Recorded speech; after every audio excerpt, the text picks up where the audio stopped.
For those of my subscribers who are unaware, Jump Force is a crossover between the most iconic characters from Weekly Shonen Jump, which is a Japanese manga magazine celebrating its 50th anniversary, and it comes out at the end of this week. Basically, for the non-weebs out there, think of it kind of like Japan's Marvel. However, instead of each franchise taking place in a shared universe, they rarely cross over at all. With that said, I've seen a lot of dumb, silly brains claiming that my beloved bald-headed boy has absolutely no chance of showing up in the Jump Force roster, so I'm going to defend my son today.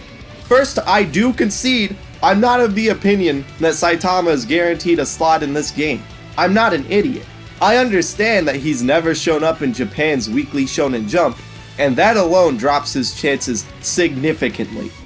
But that doesn't mean we can just count him out using really small IQ arguments. One Punch Man may not show up in Japan's Weekly Shonen Jump, but he sure as hell shows up in the North American Weekly Shonen Jump magazine.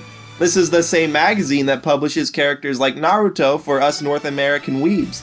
If that sounds familiar to you, it's because Naruto is on the cover of the frickin' game. Now again, Naruto actually appears in Japan's Weekly Shonen Jump, so it's a much different circumstance, but I'm just saying that it's not completely accurate to say Saitama isn't a part of the Weekly Shonen Jump family in any way, shape, or form. The company, Shueisha, or however you say it, also has overall rights for publishing Saitama's manga, and if that company sounds familiar, it's because that's the company behind Weekly Shonen Jump. So there aren't even any licensing issues with putting Saitama in the game, all it takes is the company deciding to do it. Granted, because he's not a part of the actual Japanese Weekly Shonen Jump magazine, it makes a lot of sense for him to be excluded from the base roster. But what if our goal isn't to get him into the base roster? What if we go with Plan B, accept that fate, and sneak him in as a super sexy and sultry DLC character? Now that could work, as long as Namco and Shueisha, or however the fuck you say it, also see the value in adding him to the roster of 9 DLC characters. So what could possibly drive a company to put in a character that isn't a part of Japan's Weekly Shonen Jump magazine, and this is a game that's celebrating said magazine? Well, as I already said, Saitama is in a really weird situation. He is both a part of and not a part of Weekly Shonen Jump.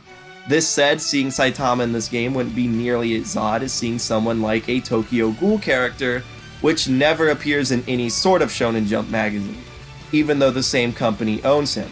Back to Saitama's really unique situation, it actually wouldn't be totally off base to see him show up. It'd basically be like seeing Scorpion and Sub-Zero show up in a DC game. Oh wait! DC publishes Mortal Kombat comics, and the same company owns both properties. But for the base roster, these characters would be pretty out of place. Putting them in as a pseudo kind of guest character, but not really a guest character DLC, on the other hand, is both fitting and highly profitable. If Saitama also had a really important reason to be put into the game, I could honestly see Namco and Shueisha deciding to do just this. Luckily for fellow One Punch Man stans, Season 2 showing up after a 4-year hiatus is one hot, fat, and sticky reason to put him into the game's DLC. Without Season 2, Saitama would still easily outsell any Shonen Jump character they could squeeze into the game. The Goku-Saitama matchup is a wet dream every weeb has at least 11 times in their life. Letting us finally collide with these other manga characters is too juicy a morsel for any mere man to pass up.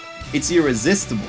Now take that feeling and amplify it by 28 bajillion because this show is actually getting a second season, and you get yourself more excitement than an Alabaman gets playing 7 Minutes in Heaven with their cousins in the family barn. If this level of hype surrounding Saitama had a material form, it would be a bodily fluid that I can't discuss in this video without first sacrificing monetization. There's no debate to it. If they made the decision to include our baby boy as this pseudo guest character, he would outsell every other character in the season pass while simultaneously selling a metric shit ton of these season passes and also advertising for a second season of his show. With that said, I still know deep down that this isn't anywhere close to being certain. It's still a pipe dream. It's just a pipe dream with an alright shot at becoming real. The real purpose of this video is to address some real dumb shit arguments I see on YouTube and informs against Saitama. Arguments that put Saitama in the same boat as characters like Meliodas from Seven Deadly Sins, Edward Elric from Full Metal Alchemist, Eren from Attack on Titan, and Natsu from Fairy Tail. If you're one of these people, you've got to throw that argument in the trash where it belongs.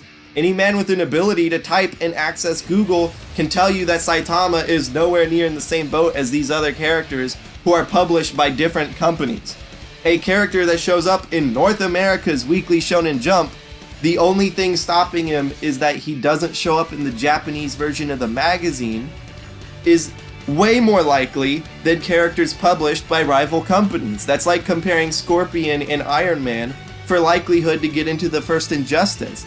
It's ignorant and shows a lack of any kind of effort into research. They obviously just reached into their noodle and pulled out whatever horseshit they felt like spewing out that day.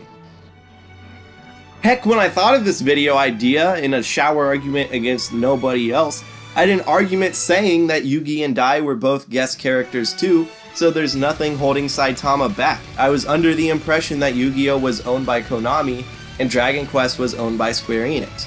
5 minutes into research and I found out that I was an idiot Dumbo brain. Apparently the game Yu-Gi-Oh! Is based off of the manga, and Dai is a Dragon Quest character exclusive to Weekly Shonen Jump. Jump Force is his first appearance in a video game as far as I'm aware. So as you may have noticed, I didn't make that stupid hecking argument. Let's all just agree that Saitama, even if it's not a huge shot, has a shot, that people that research topics before spewing out nonsense are the best kinds of people, and that we should all hit like and subscribe. Check the description for the links to my Discord and Twitter while you're at it, and I'll smell you guys later.